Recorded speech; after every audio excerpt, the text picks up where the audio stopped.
আসসালামু আলাইকুম, আপনাদের সবাইকে স্বাগত জানাচ্ছি জেনেসিস এমআরসিওজি আউটলেয়ার টিমের পক্ষ থেকে। আমি ডক্টর আসমা ফারুকী। আমরা বিগত 5 তারিখ থেকে কন্টিনিউয়াসলি কিন্তু আপনাদের সাথে আমরা লেগে আছি। আমাদের অফার হচ্ছে, অফারেই আপনারা টপার হচ্ছেন, কারণ বারবারই বিভিন্ন সেশনে অফারে আপনারা যুক্ত হয়ে আমাদের সাথে আপনারা টোটাল এমআরসিওজি পার্ট 1 পার্ট 2 আপনারা কমপ্লিট করছেন। সো আমাদের এমআরসিওজি পার্ট 1-এর লটস অফ সেশন হয়েছে। আপনারা প্রতিদিনই দেখছেন এবং আমাদেরকে কন্টিনিউয়াস কোশ্চেন করছেন এবং ইনবক্সে নক করছেন। কিন্তু এমআরসিজি পার্ট 2 নিয়ে আমি কিছুটা সময় দেখেছি এবং আমি ইনফ্যাক্ট আমার নিজের ক্ষেত্রেও পার্ট 1 পাশ করার পরে কিন্তু আমাদের একটু স্থবিরতা চলে আসে। সবাই এই যে মাথায় ঢুকানো হয় যে এমআরসিজি পার্ট 2 অনেক কঠিন, এখানে পাশ করা অনেক কঠিন, 1-2 বারে পাশ হয় না। এই কথাগুলো বলার কারণে আমরা একটু পিছিয়ে যাই। এবং বাংলাদেশে সবাই বলে যে বাংলাদেশে এটার ভালো কোনো গাইডলাইন নাই, কোনো কোচিং সেন্টার নাই, অনেক টাকা দিয়ে বিদেশে কোচিং করতে হয়। এই কারণেই কিন্তু আপনাদের আজকে আমাদের একদম যে মানুষগুলো আপনার অথেন্টিক আপনাদের সাথে ক্লাসেও কথা বলে এবং একদম পাবলিকলি আপনাদেরকে বলে দেয় যে এমআরসিজি পার্ট 1 আসলে আপনি কেন করবেন, কিভাবে করবেন, এটার ম্যাটেরিয়ালস কি, এবং এটা আসলেই যে এক চান্সে পাশ করা সহজ এবং পাশ করা যায়, এই দুইটা মানুষই কিন্তু এক চান্সে এমআরসিজি পার্ট 2 পাশ করেছে। এবং তার সাথে আমাদের আজকে আরেকজন মানুষ ডক্টর ফাহানা দেওয়ান, আপনার হচ্ছে তাহমিনা দেওয়ান অভি আপু। উনি হচ্ছে গতকালকে এমআরসিজি পার্ট 3ও এক চান্সে পাশ করেছে। আমাদের সাথে আমাদের সিনিয়র মেন্টর আমাদের ডক্টর নাজিয়া আপু যুক্ত আছেন এবং ডক্টর তাহমিনা দেওয়ান অভি আপু যুক্ত আছেন। আমি সর্বপ্রথম আমাদের সাথে যে নাজিয়া আপু যুক্ত আছেন তার কাছ থেকে শুনতে চাইবো, আপু, ক্র্যাকিং এমআরসিজি পার্ট 2 সব বাধা অতিক্রম করে জেনেসিস আউটলেয়ারকে কিভাবে আপনি প্রেজেন্ট করবেন অ্যাজ আ মেন্টর, যেহেতু আপনিও জেনেসিস আউটলেয়ারের এমআরসিজি পার্ট 2 এর মেন্টর ছিলেন, স্টুডেন্ট ছিলেন, এখন আবার মেন্টর। কিভাবে আপু আসলে তো স্টুডেন্টরা জেনেসিস আউটলেয়ারের কাছ থেকে সেবা পাবে, বা আপনি আমাদের টোটাল আদ্যপান্তর প্রথম অংশটুকু আপনি বলবেন ইনশাল্লাহ, এরপরে আমাদের দ্বিতীয় অংশটুকু আমাদের তাহমিনা আপু বলে দিবে যে আপনাদের এই এমআরসিজি পার্ট 2 এর কে কিভাবে আপনাদের কোন কোন কোশ্চেন্স আসে বা কি কিভাবে পড়তে হবে, এটার পার্ট কয়টা, সবকিছু মিলে আপনাদেরকে বলে দিবে। ডক্টর নাজিয়া সুলতান আপু, আমার কথা কি শোনা যাচ্ছে? হ্যাঁ, শুনতে পাচ্ছি আসমা, তোমাকে শুনতে পাচ্ছি। থ্যাংক ইউ আপু। আপু সবাই আসলে আপনাকে তো আপনি এমআরসিজি পার্ট 1-এ তো নাজিয়া আপু ছাড়া আমরা কল্পনা করতে পারি না।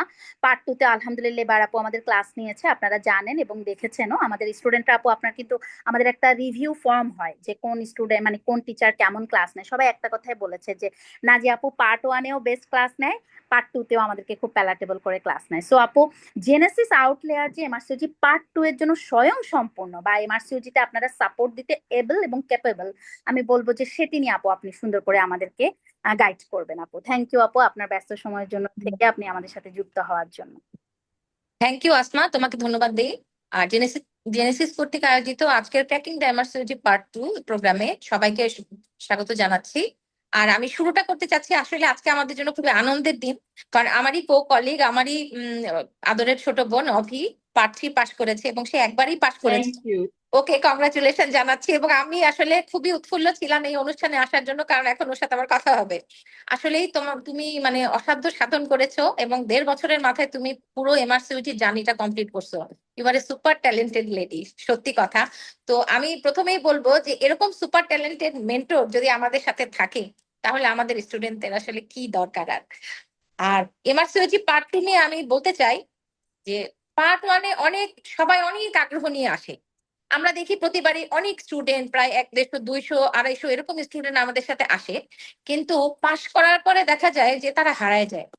এইটার পিছনে যে প্যাথোলজি, যেটা আসমা আসলে বলছে, আমার মনে হয় এটাও একটা ব্যাপার, যে পার্ট 1-এর মানে বুকিং এ একটা বিশাল অ্যামাউন্ট চলে যায়। তারপর যখন ওরা পার্ট 2 দিতে চায়, তখন ওর ভাবে যে ওদের একটা ধারণা যে বাংলাদেশে পার্ট 2 ভালো কোচিং নাই, যেটা সত্যি কথা বলে আর কি। এবং ওরা গাইড হয়তো পাবে না, তখন ওই বিদেশি কোচিং এ ভর্তি হতে গিয়ে একটা বিশাল অ্যামাউন্টের টাকা চলে যায় এবং পার্ট 2-তে আবার সেই বুকিং এর ব্যাপার, তখন কিন্তু একটা স্থবিরতা আসলে আসে। তো সেই ক্ষেত্রে আমি বলবো যে আসলে যখনই আপনি ধারাবাহিকতাটাকে বন্ধ মানে কন্টিনিউশনটা থাকবে না, তখনও কিন্তু আপনার মধ্যে আসলে একটা ডিমোটিভেশন চলে আসবে। এবং আপনারা অভিকে দেখেই এই মোটিভেশনটা নিবেন যে ও না থেমে একবারই কিন্তু ও যে সেই স্টার্ট দিয়ে একদম রেসের একদম এন্ড পর্যন্ত চলে গেছে। তো আপনারা এইটাকে যদি আপনি ধরে রাখেন, আমার মনে হয় যে পার্ট ওয়ান পাস করার সাথে সাথে পজ না দিয়ে আপনি যদি চিন্তাও করেন যে না আমি নেক্সট টাইম পরীক্ষা দিব না, কিন্তু আপনার কিন্তু আসলে থেমে থাকা উচিত হবে না। এবং এই পার্ট টু জার্নিটাই, এবং এই এমআরসিওজির সবচেয়ে কঠিন জার্নি কিন্তু আসলে পার্ট টু, এটাও একটু স্বীকার করতেই হবে। কারণ পার্ট ওয়ানে আমাদের যে সিলেবাসটা সেটা হচ্ছে বেসিক, এবং সাথে আমরা কিছু গাইডলাইন আমরা পড়ি। কিন্তু পার্ট টু তে আসলে কি হয়, পার্ট টু তে আসার পরে আমাদের যেমন পার্ট টু যে এক্সামিনেশন প্যাটার্নটা, আপনারা তো এসবিএ দিয়ে আসেন, এসবি এর সাথে কিন্তু আমাদের ইএমকিউ একটা পার্ট যোগ হয়। তো সেই ক্ষেত্রে দেখা যায় কি, এবং গাইড, এবং এই পুরা পার্ট টুটাই আসলে মেনলি কিন্তু গাইডলাইন বেসিস, যেটা হচ্ছে অভি পরবর্তীতে বলবে, আমি জাস্ট বলার জন্য বলছি। তো তো আপনি যদি এখানে একটা ব্রেক দেন, পার্ট ওয়ান এর পরে একটা ব্রেক আসে, তখন হবে কি আপনি পার্ট ওয়ানে তো কিছুটা অংশ আপনি শিখে আসতেছেন। কারণ আমাদের যে ক্লিনিক্যাল পার্টটা, পার্ট ওয়ান এর পেপার টু, সেখানে কিন্তু আমরা মোটামুটি ক্লিনিক্যালের একটা আইডিয়া আমাদের থাকে। তো ওইটার সাথে যদি আপনি আরো কিছু, হয়তো ওখানে আপনি 30% পড়ে আসছেন, ওইটার সাথে 70% যদি আপনি অ্যাড করেন, তাহলে কিন্তু আপনার পার্ট টু সিলেবাস কমপ্লিট হয়। কিন্তু আপনি যদি গ্যাপটা দেন, তখন কিন্তু আপনার ওই 30% যতটুকু পড়া ছিল সেটা কিন্তু আপনি ভুলে যাবেন। এবং যখন আপনি পরবর্তীতে শুরু করবেন, আপনার কিন্তু সেই জিরো থেকে আবার স্টার্ট করতে হবে। তো সেই জন্য আমার আপনাদের যারা পার্ট ওয়ান পাস করেছেন বা এবার পার্ট ওয়ান দিবেন, এবং ইনশাল্লাহ যারা আমাদের জেনেসিস এর পরীক্ষা দিচ্ছেন বা জেনেসিস এর বাইরে থেকে পরীক্ষা দিচ্ছেন, পাস করছেন, তাদের জন্য আমার রিকোয়েস্ট, আমাদের এখন একটা স্ট্রং এমআরসিইউজি পার্ট টু প্যানেল আছে, যারা হচ্ছে আপনাদের সাথে 24/7 মানে আপনাদের সাথে একদম কানেক্টেড থাকে। আমাদের প্রতিনিয়ত কিন্তু ক্লাস হচ্ছে, এবং লং ব্যাচ, এক্সাম ব্যাচ, এবং আমাদের এখানে প্রত্যেকটা মডিউল ওয়াইজ, সেই মডিউল গুলো পরবর্তীতে আপনাদেরকে পরবর্তী মেন্টর বলবেন, আমরা সেই মডিউল ওয়াইজ কিন্তু আপনাদেরকে পড়াচ্ছি। এবং প্রত্যেকটা মডিউলের পড়ানোর সাথে সাথে যেখান থেকে আপনাদেরকে পড়তে হবে সেই গাইডলাইন গুলো পিডিএফ আকারে, অরিজিনাল গাইডলাইন, এবং সেই গাইডলাইন থেকে আপনাদের কতটুকু পড়তে হবে এবং কোনটার উপর আপনাদের জোর দিতে হবে, সেটাও কিন্তু আপনাদেরকে আমরা বলে দিচ্ছি। এবং আমাদের যে মানে টেলিগ্রামের যে সাপোর্টটা আপনাদেরকে আমরা দিই, এটা কিন্তু পার্ট ওয়ানও সবসময় স্টুডেন্টরা বলে যে আমাদের মতো যে সাপোর্ট 24/7, এটা কিন্তু আসলে ওরা অন্য কোনো কোচিং থেকে মানে অনেকেই পায় না। এবং অনেকে এমনও আছে যে আমাদের যারা পরিচিত স্টুডেন্ট, হয়তো আমাদের জেনেসিসের সাথে অ্যাটাচ না, তারাও দেখা যায় পরীক্ষার আগে কিন্তু আমাদের কাছে আসলে নক করে যে আপু আমরা ওই সাপোর্টটা পাচ্ছি না, বা আপনারা আমাদেরকে একটু হেল্প করেন, এটা কি ওটা কি। তো আমরা কিন্তু সবসময় চেষ্টা করি আসলে যে আপনাদেরকে ওই ওই সাপোর্টটা দেওয়ার। এবং এই এর এর ফলে কিন্তু হবে কি যে আপনারা কিন্তু মোটামুটি একটা লাইনে থাকবেন। সো আমি বলবো যে আপনারা দেরি না করে অবশ্যই জয়েন হয়ে যাবেন। তারপর আপনার তো প্রথম সিলেবাসটা বুঝতেই আসলে দেখা যাবে যে 2-3 মাস চলে গেছে। আর সবাই যদি, আর যারা হচ্ছে গিয়ে সুপার ট্যালেন্টেড লাইক আওয়ার অভি, আপনারা চাইলে 6 মাসেও পরীক্ষা দিতে পারবেন। আমি যেমন আসলে 6 মাসে সাহস পাইনি, বা আমার হয়তো বাচ্চা কাচ্চা একটু ইয়ে ছিল পরীক্ষা, তো আমি 1 বছরের পরীক্ষা দিছি, আর আমাদের অভি হচ্ছে 6 মাসেই পরীক্ষা দিয়ে ইনশাল্লাহ পাশ করে গেছে। তো সেটা হচ্ছে আপনি কিভাবে মানে সিলেবাসটাকে ধরতে পারতেছেন এবং আপনি কিভাবে পরীক্ষা দিবেন, আপনি সেটা ডিসাইড করবেন। কিন্তু আপনার সাথে আমরা সবসময় থাকবো, এবং আপনাকে আমরা ওইভাবেই সাপোর্টটা দিব যাতে আপনি পরীক্ষা দিতে পারেন। তো সেই জন্য আমি বলবো যে আপনারা থেমে না থেকে কন্টিনিউয়াসলি আপনারা আসেন, আমাদের সাথে আসেন। এবং তাতে কি হবে যে আপনার মানে দেখবেন যে সিলেবাসটা ধরতে আপনার সহজ হবে। অনেকে ভাবে যে আমি পাশ করে নিজে একবার পড়ি 6 মাস, তারপরে হচ্ছে গিয়ে পড়বো, কিন্তু নিজে নিজে পড়া আর একটা গুছানো একটা জিনিসের ধরা, সেটার মধ্যে কিন্তু পার্থক্য আছে। আপনার গাইড যদি না থাকে, গাইড ছাড়া পড়াশোনা করা কিন্তু আসলে খুব টাফ। এবং ওইটাই কিন্তু আপনাকে ইজি করে দিবে জেনেসিস। এবং জেনেসিসের যে আপনার মেন্টর প্যানেল আছে, তারা কিন্তু এক একজন যে যে বিষয়টাকে নিয়ে পড়াচ্ছেন, সে কিন্তু সেই বিষয়ে এক্সপার্ট, এবং সে কিন্তু ওইটাকে আপনাকে প্রতিনিয়ত ইয়ে করবেন। এবং আপনার ওখানে, এবং আরসিইউজির গাইডলাইন কিন্তু মাঝে মাঝে চেঞ্জ হয়। তো দেখা গেল আপনি হয়তো একটা বিষয় পড়ছেন, কিন্তু আপনি এখন বুঝতেছেন না যে নতুন একটা গাইডলাইন আছে, ওখান থেকে আপনাকে কি পড়তে হবে। তো সেটার জন্য কিন্তু আপনার মেন্টররা সবসময় আপনার সাথে থাকবে। এবং আপনি মক টেস্ট এবং আমাদের যে এক্সাম ব্যাচটা আছে, আপনি পরীক্ষা না দিলে তো বুঝবেন না যে এমআরসিজি পার্ট টুর পরীক্ষাটা কিরকম হচ্ছে। সো আপনি গাইডলাইন করার সাথে সাথে আপনার এক্সাম হবে, এবং এক্সামের পরে ফিডব্যাক হবে আপনার কোথায় ভুল হচ্ছে। এবং ইএমকিউ কোশ্চেন যেগুলো এক্সটেন্ডেড ম্যাথ কোশ্চেন, যে এসবিএ তো 5টা করে অ্যান্সার, কিন্তু এক্সটেন্ডেড ম্যাথ কোশ্চেন কিন্তু অনেকগুলো আনসার থাকে। কোশ্চেন করতেই আপনার সময় লাগে 10 10 মিনিটের মতো। তো সেইগুলো অ্যান্সার করা, খুব কাছাকাছি অ্যান্সার, কোনটা অ্যান্সার হবে এবং কোনটা অ্যান্সার হওয়া উচিত। এবং আরেকটা জেনেসিস আপনাকে যেটা হেল্প করবে, যে বিভিন্ন গ্রুপে আপনি দেখবেন যে পার্ট ওয়ানের স্টুডেন্ট যেরকম করে, যে পরীক্ষার আগে খুব কনফিউজড হয়, বিভিন্ন গ্রুপে এক এক গ্রুপে এক এক রকম আনসার হয়। দেখা যায় যে যেটা সঠিক অ্যান্সার, সেই অ্যান্সারটা কিন্তু অনেক সময় কনফিউজড হয়ে যায়। তো আপনার যে মেন্টর প্যানেল তারা কিন্তু প্রতিনিয়ত পড়াশোনা করছে। এই যে দেখেন, অভি পাশ করে গেছে, আমি হয়তো সামনের বার পরীক্ষা দিব। তো আমাদের যারা স্টুডেন্ট আছে, যারা অনেকে আছেন যে পার্ট 2 কমপ্লিট করেনি, আবার অনেকে আছেন কিন্তু পার্ট 3ও কমপ্লিট। তো যারা পার্ট 3 কমপ্লিট তারা তো সুপার এক্সপার্ট, আর যারা পার্ট 2 দিয়ে পার্ট 3-তে আছেন তারা তো ইন দা প্রসেস অফ মানে লার্নিং। তাদের কিন্তু আমরাও কিন্তু প্রতিনিয়ত শিখছি। তো আমরা যে ভুলটা করছি বা আমরা যে ভুলটা করেছি, সেই ভুল থেকে শিক্ষা নিয়েও কিন্তু আমরা আপনাকে একটা ফিডব্যাক দিতে পারবো। তো আমি সেজন্যই বলবো যে আপনারা থেমে না থেকে, আপনারা পজ না দিয়ে আপনারা শুরু করেন, এবং যারা নেক্সট বার এই যে এবার যে পরীক্ষাটা হবে আপনারা পরীক্ষা দিয়ে পাশ করবেন। পাশ করার পরে ইনশাল্লাহ অবশ্যই যুক্ত হয়ে যাবেন আমাদের সাথে। আমরা আছি আপনার সাথে ইনশাল্লাহ। আশা করি আবার আপনাদের সাথে দেখা হবে, এবং এরকমই কোনো প্রোগ্রামে পার্ট 2 পাশ করার পরে ফেলিসিটেশন প্রোগ্রাম হবে বা আমরা ফিলিং শেয়ারিং প্রোগ্রাম করব। থ্যাংক ইউ, সবাইকে ধন্যবাদ। আর পরবর্তীতে আমি বলবো যে অভি কি বলবেন। বেটি আমার না, থ্যাংক ইউ নাজিয়া আপু, আপনার কথাগুলো শুনছিলাম। আমাদের যদি কারো কোনো প্রশ্ন থাকে তাহলে আপনারা ইনবক্সে করতে পারেন, অথবা এই লাইভটা তো আমাদের ফেসবুকে থাকবে, সেখানে আপনারা নাজিয়া আপুকে যদি আপনারা নক দেন, মানে আমাদের এই লাইভের নিচে আপনারা কমেন্টস করেন, তাহলে ইনশাল্লাহ আমরা আপনাদেরকে উত্তর দিব। এই মুহূর্তে আরেকজন মানুষ, সেটা হচ্ছে ব্র্যান্ড নিও এমআরসিওজি পার্ট 3 হোল্ডার, অর্থাৎ পুরো ইউকের একজন রেজিস্টার্ড ডক্টর হিসেবে আমি বলবো যে মানুষটা আমাদের সবাইকে অনেক সময় দিয়ে যাচ্ছে, এবং যিনি নিজ থেকে এত ব্যস্ততার আড়ালে ফ্যামিলি মেনটেন করে এই বয়সে আপনার হচ্ছে এত ইয়াং এবং ইয়াংগেস্ট গাইনোকোলজিস্ট, তিনি হচ্ছেন তাহমিনা দেওয়ান অভি আপু। আপু আমাদের সাথে ইনশাল্লাহ খুব ডেডিকেটেডলি এমআরসিওজি পার্ট 2 তে গত সেশন থেকেই আপু আছেন, তবে এই সেশনে আমরা তাকে আরো আপডেটেড নলেজ এবং তার সময়টুকু আমরা পাবো।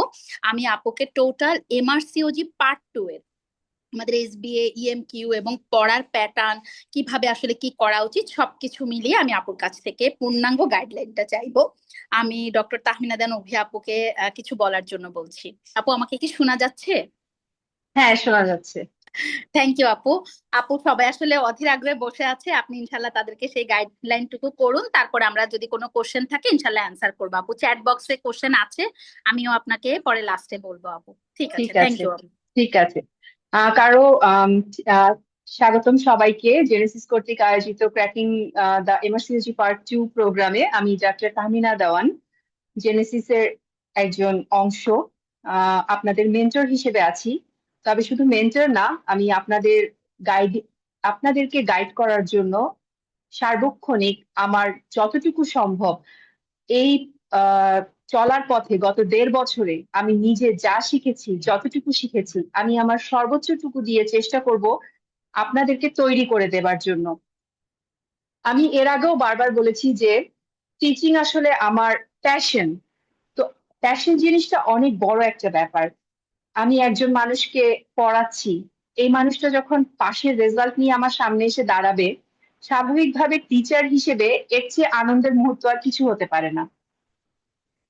আমি কথা বলার মাঝখানে আপনাদের কারো যদি কোনো প্রশ্ন থাকে আপনারা চ্যাট বক্সে কোশ্চেন ড্রপ করতে পারেন, আমি কোশ্চেন দেখে অ্যান্সার করব। তো এমআরসিওজি পার্ট 2 নিয়ে কথা বলা শুরু করি।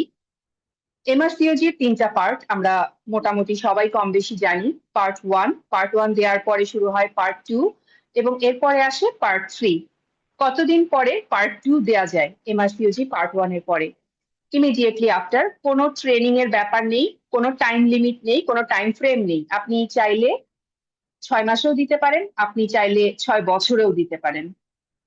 তবে আমার কাছে মনে হয় যত আপনি আর্লি দেবেন সেটা আপনার জন্যই ভালো হবে। তা না হলে যেটা দেখা যায়, এমআরসিওজি পার্ট 1 করা ডাক্তার তো আমরা অনেক অনেক জায়গায় দেখি। আমরা পার্ট 1 অনেকে পাশ করেছে, কিন্তু পার্ট 2টা কোনো একটা কারণে কেন যেন অনেকেই অ্যাটেন্ড করে না, দেয়া হয়ে ওঠে না। প্রস্তুতি নেওয়ার সময় হয়তো হয়ে ওঠে না, সময় সুযোগ হয়ে ওঠে না, সবকিছু মিলিয়ে পার্ট 2টা আর দেয়া হয় না। কিন্তু আমার কথা হচ্ছে, আপনি একটা জার্নি শুরু করেছেন, আপনি পার্ট 1 পাস করেছেন, তাহলে কেন আপনি একটা রিস্ক নেবেন না? একটা রিস্ক তো আমরা নিতেই পারি। একটা রিস্ক কেন, আমরা বারবার রিস্ক নিতে পারি। আজকে আমি বিশ্বকাপের আর্জেন্টিনার জার্সি পরে এসেছি। তো আমি আর্জেন্টিনা সাপোর্ট করি, এই জন্য আর্জেন্টিনার জার্সি। আমি অন্য টিম সাপোর্ট করলে সেই টিমের জার্সি পরে আসতাম। আমি শুধু এটা বলতে চাই, এবার বিশ্বকাপের থিম সং কে কে শুনেছেন? থিম সং এ একটা লাইন যেটা আমার অসম্ভব পছন্দ হয়েছে, সেটা হচ্ছে what break you once make you strong. তো পার্ট 2 তে যদি আমরা প্রপার প্রিপারেশন নিতে না পারি, আমরা যদি কোনো কারণে পার্ট 2 একবারে ক্র্যাক করতে না পারি, আমরা মানসিকভাবে ভেঙে যাই।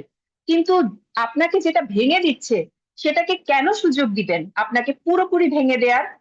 ওর তো কোনো ইয়েই নেই যে আপনাকে ভেঙে দিতে পারে। আপনি একজন ডাক্তার, বাংলাদেশের টপ ক্লাস মেধাবী হিসেবে এখনো ডাক্তারদেরকেই টপ ক্লাস মেধাবীদের কাতারে রাখা হয়। তো আপনি টপ ক্লাস মেধাবীদের কাতারে থেকে একটা জার্নি শুরু করেছেন, সেই জার্নির সিলেবাস কেন আপনার উপরে ভর করবে? আপনি ওর উপরে ভর করবেন, আপনি ওকে ক্র্যাক করবেন। এই জন্য আমরা আজকের ক্র্যাকিং এমআরসিওজি পার্ট 2 প্রোগ্রাম নিয়ে আপনাদের সামনে এসেছি। তো পার্ট 2 টায় যেটা হয়, আমরা পার্ট 1 এ দেখেছি যে এমসিকিউ থাকে, দুইটা পেপার থাকে, পেপার 1 পেপার 2, 100 নাম্বার টোটাল 200 নাম্বারের কোশ্চেন হয়, টাইম থাকে 2.5 ঘন্টা যথাসম্ভব। হ্যাঁ, পার্ট 2 এও অনেকটা এমনই, দুটো পেপার থাকবে, পেপার 1 পেপার 2। এমসিকিউ থেকে একটু ডিফারেন্ট প্যাটার্ন যেটা, সেটা হচ্ছে এমসিকিউর মতোই, কিন্তু এখানে এসডিএ এবং ইএমকিউ। এসডিএ হচ্ছে যেখানে আপনাকে একটা কোশ্চেনের 5টা অপশন দেয়া হবে, এখান থেকে আপনি একটা অ্যান্সার খুঁজে বের করবেন। আর ইএমকিউ হচ্ছে এমসিকিউর একটা এক্সটেন্ডেড ভার্সন, তার মানে অপশন থাকবে অনেক বেশি, কিন্তু এমন কোনো আলাদা কিছু না। একটা কোশ্চেনের অপশন থাকবে 5টার বদলে 9টা, 10টা, 15টা অপশন থাকতে পারে, ওখান থেকে আপনি একটা কোশ্চেন বের করবেন। এই জন্য এটাকে বলা হয় ইএমকিউ। বেসিক পার্থক্যটা এখানে, কোশ্চেনের প্যাটার্নের বেসিক পার্থক্য। এবার আসি সিলেবাসের বেসিক পার্থক্যটা কোথায়। এমআরসিওজি পার্ট 1 টা হচ্ছে পুরোপুরি আমাদের basic knowledge, anatomy, physiology, endocrinology, biochemistry, এসব থেকে আমাদের প্রশ্ন আসে। আর যখনই আপনি পার্ট 1 পাস করে গেছেন, ধরেই নেওয়া হয় এবার আপনি মেইন অবস গাইনি স্ট্রিমে ঢুকে গেছেন, আপনার কোশ্চেন হবে সব অবস গাইনি ক্লিনিক্যাল সিনারিও থেকে। তাহলে ক্লিনিক্যাল সিনারিও কোথা থেকে পড়তে হবে? পড়তে হবে, যেহেতু ইউকের পরীক্ষা, ইউকের গাইডলাইন থেকে পড়তে হবে। ওরা কোন কোন গাইডলাইন ফলো করে রোগীদেরকে ট্রিটমেন্ট দেয়, রোগীদেরকে ম্যানেজ করে। ফেসবুকে একজন কোশ্চেন করেছেন, কি প্রশ্ন আমাকে একটু জানালে ভালো হবে। আচ্ছা, তো আমি যেটা বলছিলাম যে ক্লিনিক্যাল সব কোশ্চেন হবে অবস গাইনি রিলেটেড ক্লিনিক্যাল কোশ্চেন, এখানে কোনো বেসিক থেকে কোনো কোশ্চেন আসবে না। 14টা মডিউলে এন্টায়ার সিলেবাসকে ভাগ করা হয়। মডিউলগুলো আমি সংক্ষেপে বলি: antenatal care, post natal care, early pregnancy care, labour and delivery, maternal medicine, urogynae, oncology, gynae module, sexual and reproductive health, medical ethics, teaching, subfertility, post operative emergency. এগুলোকে 14টা মডিউলে ভাগ করা হয় এবং প্রশ্ন এগুলো থেকে আসে। প্রতিটা মডিউল থেকে আপনাকে 4 থেকে 5টা প্রশ্ন ফেস করতে হবে। এর মধ্যে কোনো কোনো মডিউল থেকে একটু বেশি প্রশ্ন আসে, ইম্পর্টেন্ট মডিউল যেগুলো, যেমন ম্যাটার্নাল মেডিসিন, তারপর হচ্ছে লেবার অ্যান্ড ডেলিভারি, এগুলো থেকে একটু বেশি প্রশ্ন আসে। কিছু কিছু মডিউল থেকে একটু প্রশ্ন কম আসে, যেমন অঙ্কোলজি, অঙ্কোলজি থেকে সাধারণত 2টা সর্বোচ্চ 3টা প্রশ্ন আসে। কিন্তু প্রতিটা মডিউলই আমাদেরকে অলমোস্ট ইকুয়াল ইম্পর্টেন্স দিয়ে পড়তে হয়। এর মধ্যে সবচেয়ে ব্রড সিলেবাস হচ্ছে ম্যাটার্নাল মেডিসিনের। ম্যাটার্নাল মেডিসিন আপনার যদি একবার শেষ হয়ে যায়, আপনি ভাববেন আপনার অলমোস্ট 40% অফ সিলেবাস কাভার হয়ে গেছে। এরপরে বাকি মডিউলগুলো আপনি শেষ করা আপনার জন্য অনেকটা ইজি হয়ে যাবে। প্রতিটা মডিউলে এখানে গাইডলাইনের বাইরে কোনো বুক নেই, যে বুক থেকে আমরা আপনাদেরকে পড়াতে পারবো। যেমন আমরা এমবিবিএস লাইফে বা এফসিপিএস এর সময় আমরা বিভিন্ন নোটস পড়েছি, বিভিন্ন বই পড়েছি, বিভিন্ন মেইন বইও পড়েছি, এখানে এমন কিছু নেই। এখানে এভরিথিং গাইডলাইন। কি কি গাইডলাইন? গ্রিন টপ গাইডলাইন, যেটা হচ্ছে আগে গ্রিন টপ গাইডলাইন থেকে অলমোস্ট 70% কোশ্চেন আসতো, নাইস গাইডলাইন থেকে কিছু প্রশ্ন আসতো, তারপরে আস্তে আস্তে আরসিওজি টগ আর্টিকেলকে ইনক্লুড করা শুরু করলো। তো 10 to 20% কোশ্চেন আসতো টগ আর্টিকেল থেকে। কিন্তু ইদানিং টগ আর্টিকেল থেকে কোশ্চেন আসার অ্যামাউন্টটা একটু বেড়ে গেছে। দেখা যাচ্ছে 30%, 40% কোশ্চেনও টগ আর্টিকেল থেকে আসছে। গ্রিন টপ গাইডলাইন কিন্তু অনেক বেশি না, আমাদের হাতে গোনা কিছু টপিকের উপরেই গ্রিন টপ গাইডলাইন আছে। গ্রিন টপ গাইডলাইন হচ্ছে ইজিয়েস্ট গাইডলাইন, আর নাইস গাইডলাইনে যা আছে সব নাইস গাইডলাইন পড়তে তেমন একটা হয় না। যেমন আপনার লেবার ডেলিভারি, ইনফার্টিলিটি, এগুলোর জন্য আপনাকে নাইস গাইডলাইন পড়তে হবে। এগুলোর কোনোটার আবার টগ আর্টিকেলও আছে, তো সে টগ আর্টিকেলও পড়তে হবে। এখন যদি প্রশ্ন আসে তাহলে আমি কি নাইস থেকে আনসার করবো না আমি টগ থেকে আনসার করব, সব সময় চেষ্টা করবেন টগে যেটা লেখা আছে আনসার সেটা করতে। নাইসে কিছু থাকলে সেটা যদি টগ আর্টিকেলে যেটা আসবে, টগ তো আসলে একটা আর্টিকেল, এটা এখনো গাইডলাইন হয়নি। নিয়ম হচ্ছে গাইডলাইনে যা আছে সেটাই আনসার করা, কিন্তু আরসিওজি টগের প্রতি এত বেশি ফ্যাসিনেটেড ইদানিং যে ওরা টগের আনসারটাকেই একসেপ্ট করছে ইদানিং। তো আপনাকে রিসেন্ট টক গুলো বিশেষ করে পার্ট 2 এর জন্য মিনিমাম 5 থেকে 6 বছরের টগ আর্টিকেল আপনাকে পড়তে হবে। এমন কঠিন কিছু না, টগ আর্টিকেল গুলো খুবই ছোট ছোট হয়, টগ আর্টিকেল গুলো গাইডলাইনের মতো এত বড় বড় হয় না। সবকিছুর পরও গাইডলাইন আপনি এখন কিভাবে পড়বেন? আপনি যখন গ্রিন টপ গাইডলাইন পড়বেন, গ্রিন টপ গাইডলাইন যে কোনো গাইডলাইনের আপনি প্রথমে দেখবেন কিছু রিকমেন্ডেশন থাকে। রিকমেন্ডেশন পোর্শনটা পড়া ইজি।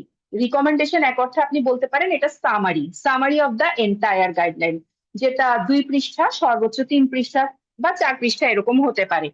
আপনি চেষ্টা করবেন রিকমেন্ডেশন পোর্শনটা পড়ে ফেলার। রিকমেন্ডেশনটা ওরা এমন ভাবে দেয়, একটা কোশ্চেন ওটার আনসার, একটা কোশ্চেন ওইটার আনসার, পাশে দেখবেন বক্সে এ বি সি লেখা থাকে, তার মানে হচ্ছে এভিডেন্স লেভেল। এ মানে হচ্ছে এটার এভিডেন্স লেভেল অনেক ভালো, এটা একটা র্যান্ডমাইজ কন্ট্রোল ট্রায়ালের মাধ্যমে প্রমাণিত হয়েছে। বি মানে হচ্ছে র্যান্ডমাইজ কন্ট্রোল ট্রায়ালে প্রমাণিত হয়েছে কিন্তু বায়াস আছে। সি মানে হচ্ছে এগুলো কেস কন্ট্রোল স্টাডি, এভাবে আর কি, মানে যত হায়ার রিকমেন্ডেশন লেভেল এ থেকে শুরু হবে। তো ওটা দেখে ভয় পাওয়ার কিছু নাই যে এ বি সি আবার কি জিনিস। আপনি শুধু পড়বেন যে রিকমেন্ডেশনে কি কোশ্চেন দেওয়া আছে, ওটার নিচে আনসার কি আছে। এরপর আপনি গাইডলাইনের ভিতরে ঢুকে যাবেন। আপনি একবার সামারি পড়ে ফেলেছেন, এবার গাইডলাইনের ভিতরে যেই সামারিটা আপনি পড়েছেন দেখবেন হুবাহু সেই জিনিসটাই একটু ইলাবোরেট ফর্মে গাইডলাইনের, জিটিজি গাইডলাইনের কথা বলছি আমি, গাইডলাইনের ভিতরে লেখা আছে। তো আপনি এভাবে পড়বেন। আপনাদের ধরেন আজকে পড়ানো হলো একটা টপিক, যে কোনো ব্রিজ প্রেজেন্টেশন বা এ ধরনের কিছু পড়ানো হলো, ব্রিচের উপর আমাদের খুব ভালো গ্রিন টপ গাইডলাইন আছে। তো আপনি ইজি জিনিসগুলো প্রথমে পড়ার চেষ্টা করবেন ফর দ্য ভেরি বিগিনার, আমি বলছি বারবার। কারণ আপনি যখন একটা ডিফিকাল্ট টপিক পড়া শুরু করবেন তখন আপনার জন্য হতাশা খুব দ্রুত আপনাকে গ্রাস করবে এবং আপনার কাছে মনে হবে যে এটা আমার পক্ষে সম্ভব না। তাই সবসময় চেষ্টা করবেন যেটা আমাদের জন্য ইজি হয় সেই ধরনের জিনিসগুলো দিয়ে যাতে আমরা শুরু করি। যেমন টিপিএইচ, যেমন ব্রিচ, এগুলো আমাদের জন্য সবসময় একটু ইজি রাদার দেন আমি বলি যেমন ব্লাড ট্রান্সফিউশন ইন প্রেগন্যান্সি, এগুলো একটু ডিফিকাল্ট হয়ে যায় আমাদের জন্য। কিন্তু আপনি যখন সহজ সাবজেক্ট দিয়ে পড়া শুরু করবেন তখন এগুলো পরবর্তীতে আপনার কাছে আর ডিফিকাল্ট মনে হবে না। তো আপনি এভাবে গ্রিন টপ গাইডলাইন গুলো স্টেপ বাই স্টেপ পড়বেন এবং একটা গাইডলাইন কয়েকবার করে পড়বেন। একবারে আপনি কোনোদিনও বুঝবেন না, কেউ বুঝে না, বিশ্বাস করেন। আপনার যদি মনে হয় যে আমি মনে হয় বুঝতে পারছি না, অন্যরা মনে হয় একবার পড়েই বুঝে যাচ্ছে, আমি মনে হয় সিম্পল একটা গাইডলাইন জিডিএস প্রোফাইল এক্সিস, যেখানে বেসিক্যালি 5-6টা লাইনের বেশি তেমন কিছু নাই, এই জিডিএস প্রোফাইল এক্সিস এর গাইডলাইন আমার এখনো কোনো প্রশ্ন আসলে মনে হয় এখনো আবার পড়তে হবে।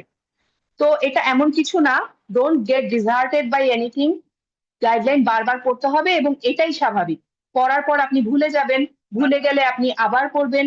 তবে আপনি যখন ডিসিশন নিবেন যে আমি পার্ট 2 পরীক্ষাটা দেব, তখন আমি একটা অনুরোধ করব আপনারা এই ডিসিশনটা খুব সিরিয়াসলি নেবেন এবং পার্ট 1 দেওয়ার যত শীঘ্রই সম্ভব পরপরই পার্ট 2 দেওয়ার চেষ্টা করবেন।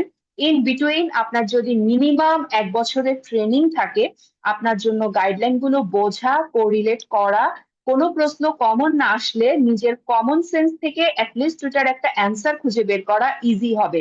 যারা সদ্য পাশ করে বের হয়েছেন, যাদের গাইনি ওয়ার্ডে কাজ করার অভিজ্ঞতা শুধুমাত্র ইন্টার্নশিপের ওই 10 উইকস, তাদের জন্য পার্ট 2 অ্যাটেন্ড করা বেশ ডিফিকাল্ট আমি বলবো। 1 বছর অ্যাটলিস্ট গাইনিতে কাজ করার অভিজ্ঞতা থাকলে তাদের জন্য ব্যাপারটা অনেক ইজি হয়ে যায়, কারণ আপনি যতই পড়েন আপনি পার্ট 2 তে at best 40 to 50% question common পাবেন, এর বেশি আপনি কমন পাবেন না।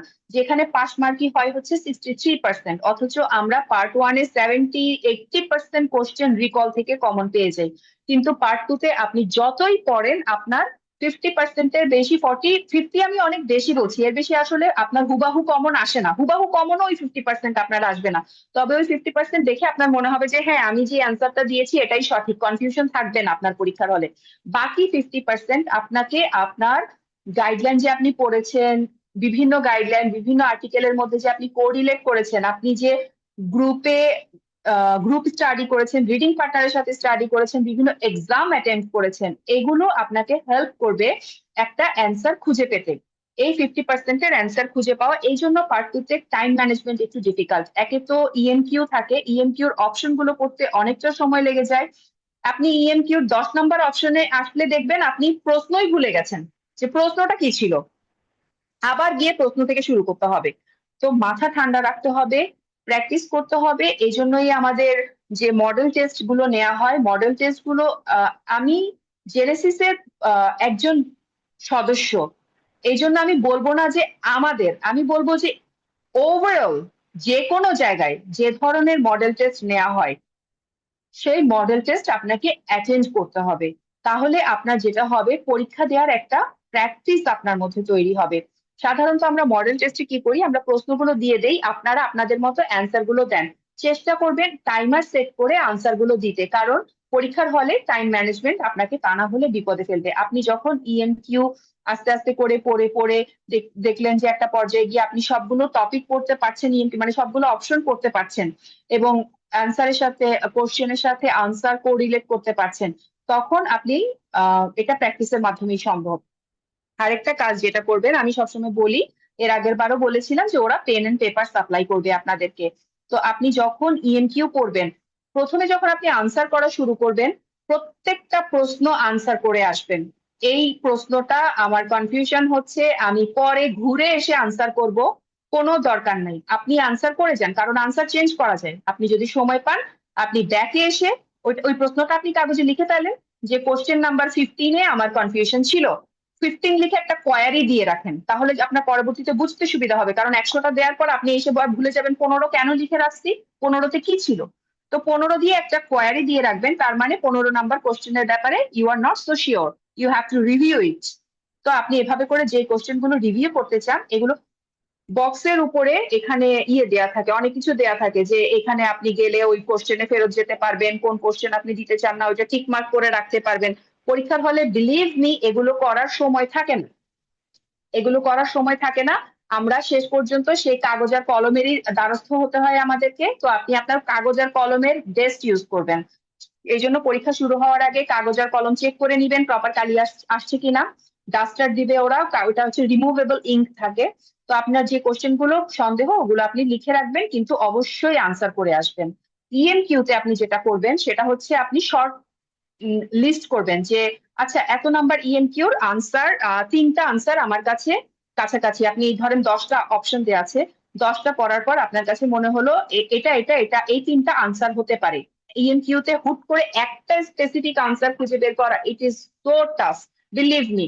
যেই সমস্যা আপনি ফেস করছেন, সারা পৃথিবীতে সমস্ত এমআরসিইউজি পার্ট 2 অ্যাসপিরেন্টরা একই প্রবলেম ফেস করছে। You are not alone in this journey. তো আপনি সেই 3টা অপশন লিখবেন কাগজে, লিখার পর এখান থেকে এবার আপনি কাটতে থাকবেন। এটা যদি আনসার হয় এই প্রশ্নের, তাহলে কিরকম হবে, এটার চেয়ে বেটার কোনটা, এভাবে করে আচ্ছা এটা হবেই না, এটা কেটে দিলেন, তারপরে এটা কেটে দিলেন, তারপরে ফাইনালি আপনার কাছে একটা থাকবে, ওটা আনসার করে দিয়ে আসবেন। যদি আপনার প্রশ্ন একদমই কমন না পড়ে, গো উইথ ইউর ইনস্টিংক্ট আমি বলবো। আর এই ইনস্টিংক্ট আপনার মধ্যে তখনই ডেভেলপ করবে যখন হচ্ছে আপনার আসলে গাইনি ওয়ার্ডে ক্লিনিক্যাল ফিল্ডে কাজ করার একটা অভিজ্ঞতা থাকবে। অভিজ্ঞতা এখানে অনেক বড় ম্যাটার করে, কারণ ultimately practice through out the world একই, হয়তো কিছু ডোজ ডিফারেন্স, হয়তো কিছু স্টেপস ডিফারেন্ট।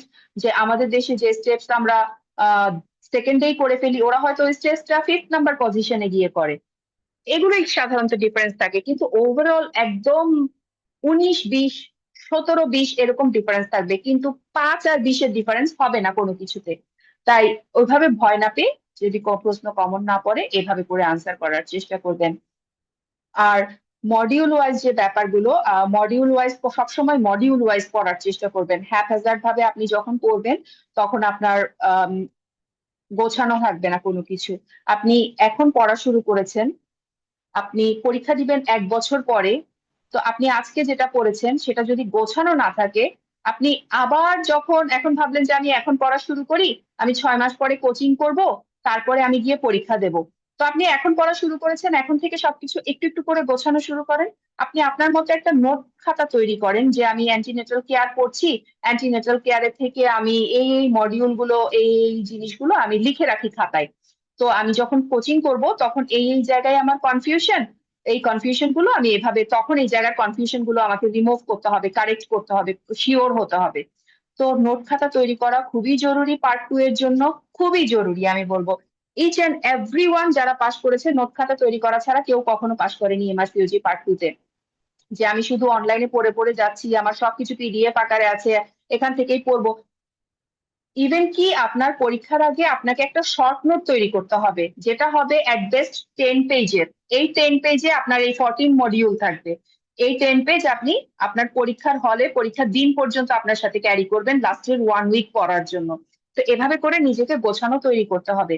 আর এই সেশনে আমি কোচিং করেছি, এই সেশনে আমি পরীক্ষা দিব, এই ধরনের ধারণা আমার কাছে মনে হয় একটু ঠিক না। কারণ আপনার কোচিং একবারের জায়গায় 2বার করাটাও, আর পাশ করার জন্য যা করা দরকার আমার মনে হয় তা করা উচিত। কারণ বাংলাদেশের যে কোচিং সেন্টার গুলো, এগুলো আমি বলবো যথেষ্ট পরিমাণে বাজেট ফ্রেন্ডলি, যথেষ্ট পরিমাণে বাজেট ফ্রেন্ডলি, এবং সার্ভিসও অলমোস্ট সেমই দেয়া হচ্ছে। কিন্তু আপনি বাইরের একটা কোচিং করতে যান, এই কোচিং বাংলাদেশের একটা কোচিং আপনি 3 থেকে 4 বার করতে পারবেন ওদের একবারের অ্যামাউন্ট দিয়ে। এটাই হয় সাধারণত।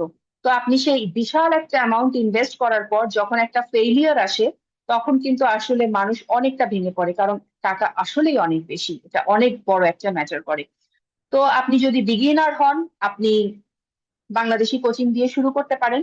বাংলাদেশি কোচিং দিয়ে শুরু করার পর, আমি পার্সোনালি বাইরের কোনো কোচিং করিনি পার্ট 2 তে, এটা আমি আগেও বলেছি। আমি বাংলাদেশের কোচিং সেন্টারেই কোচিং করেছি, এবং যে ম্যাটেরিয়াল আমাকে প্রোভাইড করা হয়েছে আমি সেগুলোর মধ্যে দিয়ে বারবার গেছি, এবং আমি রেকর্ডেড অডিও গুলো বারবার শুনতাম, যে কোন জায়গাটা মিস হয়ে যাচ্ছে কিনা। একবার শুনলে দ্বিতীয়বার আবার শুনতাম, তৃতীয়বার 3 থেকে 4 বার আমি রেকর্ডেড অডিও গুলো শুনতাম। আমি বিভিন্ন ধরনের জায়গায় নিজেকে ইনভলভ করে ব্যাপারটাকে ক্লামজি করার আমি কখনোই পক্ষপাতী না। যেমন আমি পার্ট 3 এর কোচিংও শুধু একটা জায়গায় করেছি, শুধু একটা জায়গায়, আমি আর কোথাও পার্ট 3 কোচিং করিনি। কারণ আমার কাছে মনে হয়েছে আমি 2-3 জায়গায় নিজেকে ইনভলভ করব না। একই জিনিস দুইজন যদি 2 রকম পড়ায় আমি কনফিউজড হব।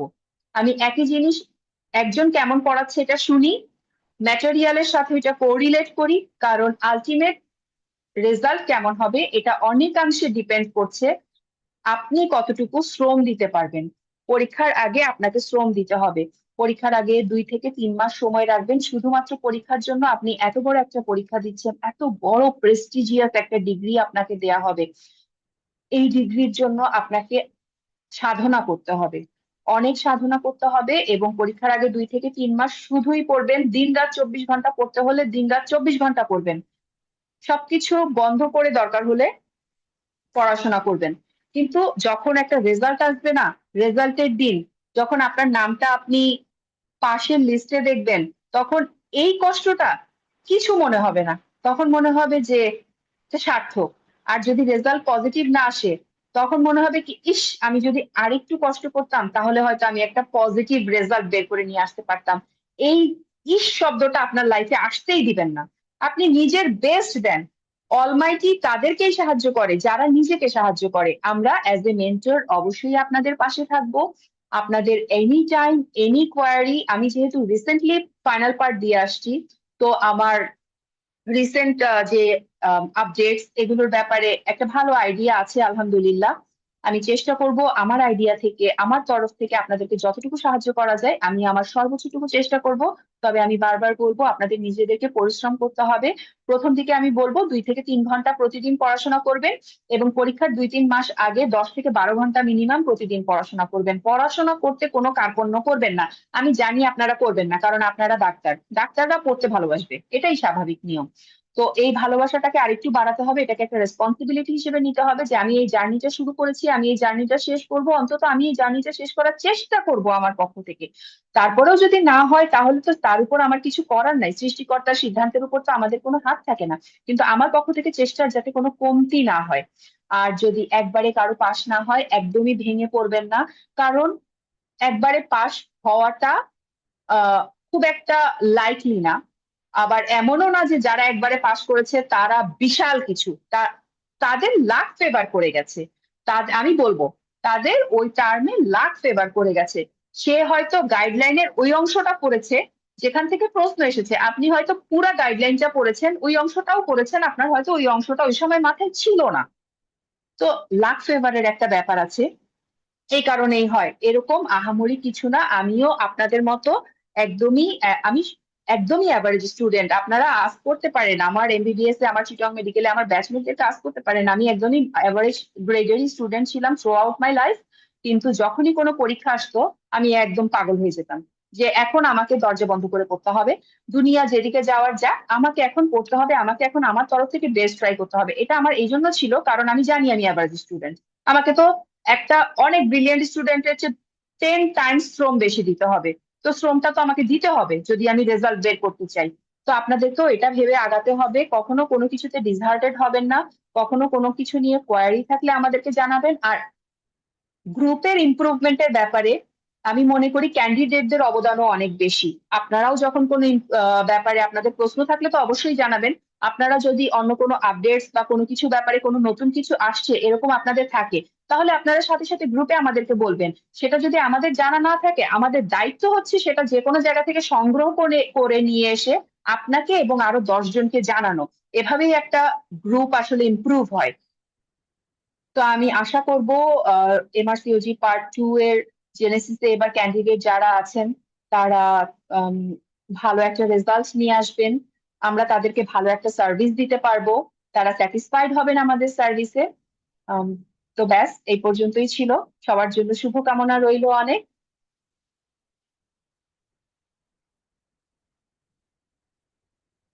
আসমা আপু, আচ্ছা এখানে কি হ্যাঁ প্রশ্ন আপু, আসছে? আমি শুনতে পাচ্ছি আপু।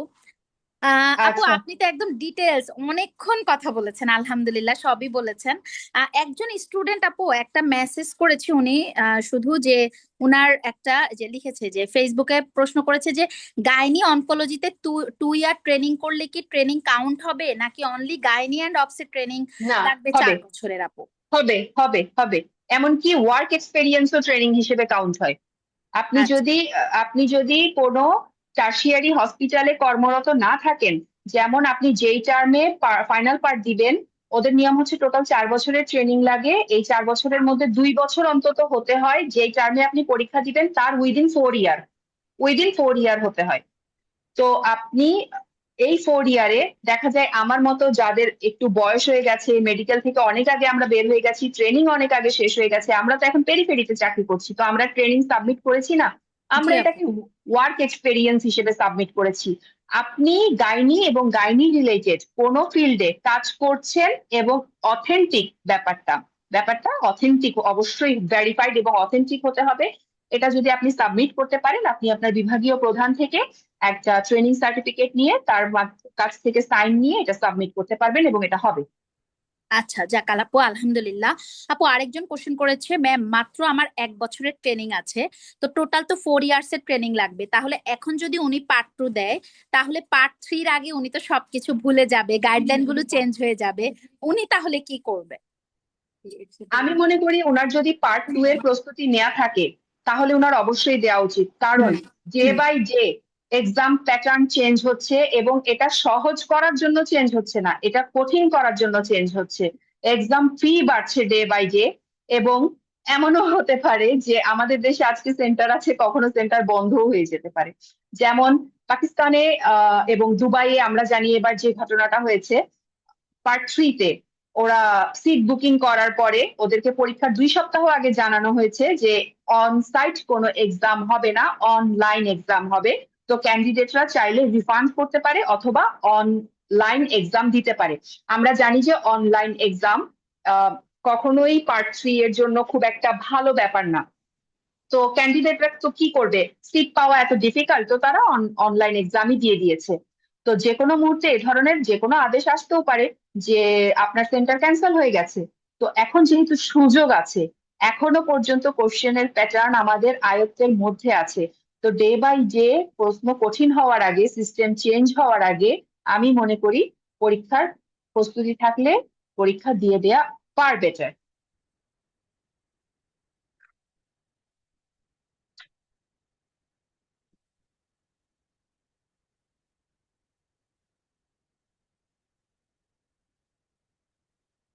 আর কারো কোনো প্রশ্ন আছে?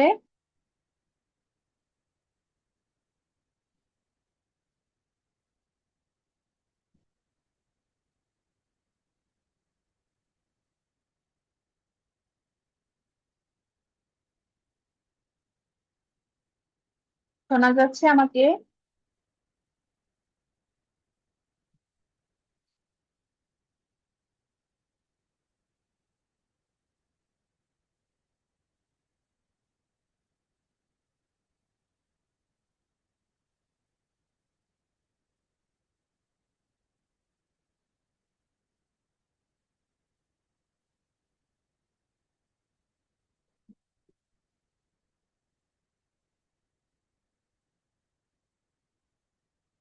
আচ্ছা, আমাদের সবার প্রিয় আসমা আপু মনে হয় ডিসকানেক্ট হয়ে গিয়েছেন। ওনার আজকে উনি যেখানে আছেন নেটওয়ার্কের একটু প্রবলেম।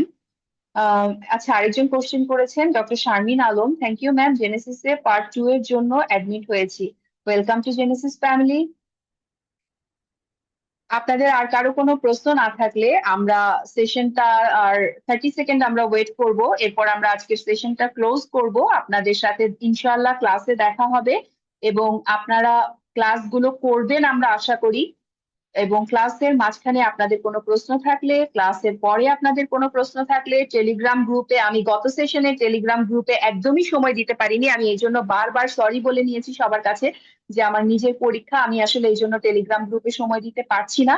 তবে এখন যেহেতু আমি ঝাড়া হাত পা, আমি চেষ্টা করব আপনাদের সমস্ত কোশ্চেনের জবাব দেওয়ার জন্য 24/7 আপনাদের জন্য অ্যাভেলেবেল থাকতে, কারণ আপনারা পাশ করলে আমি পার্সোনালি হ্যাপি হব।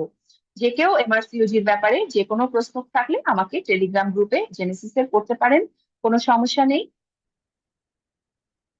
মনে হয় আর কারো কোনো প্রশ্ন নেই, তাহলে আমরা সেশনটা এখানে শেষ করছি।